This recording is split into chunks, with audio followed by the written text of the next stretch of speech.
बीता हुआ कल बुद्ध भगवान एक गांव में उपदेश दे रहे थे।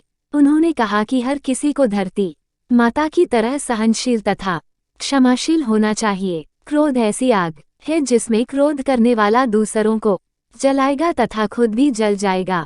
सभा में सभी शांति से बुद्ध की वाणी सुन रहे थे, लेकिन वहां स्वभाव से ही अतिक्रोधी एक ऐसा व्यक्ति भी बैठा हुआ था जिसे ये सारी बातें बेतुकी लग रही थी। वो कुछ देर ये सब सुनता रहा, फिर अचानक ही आग बबूला होकर बोलने लगा, तुम पाखंडी हो। बड़ी बड़ी बातें करना यही तुम्हारा काम है। तुम लोगों को भ्रमित कर रहे हो। तुम्हारी ये बातें आज के समय में कोई मायने नहीं रखती।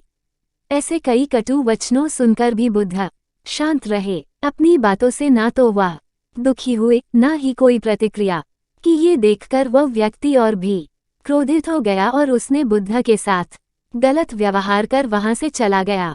अगले दिन जब उस व्यक्ति का क्रोध शांत हुआ तो उसे अपने बुरे व्यवहार के कारण पछतावे की आग में जलने लगा और वह उन्हें ढूंढते हुए उसी स्थान पर पहुंचा। पर बुद्ध कहाँ मिलते, वह तो अपने शिष्यों के साथ पास वाले एक अन्य गांव निकल चुके थे। व्यक्ति ने बुद्ध के बारे में लोगों से पूछा और ढूंढते ढूंढते जहां बुद्ध प्रवचन दे रहे थे वहां पहुंच गया।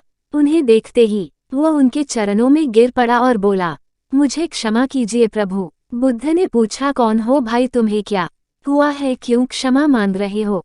उसने कहा, क्या आप भूल गए, मैं वही हूँ जिसने कल आपके साथ बहुत बुरा व्यवहार किया था। मैं शर्मिंदा हूँ। मैं मेरे दुष्ट आचरण की क्षमायाचना करने आया हूँ।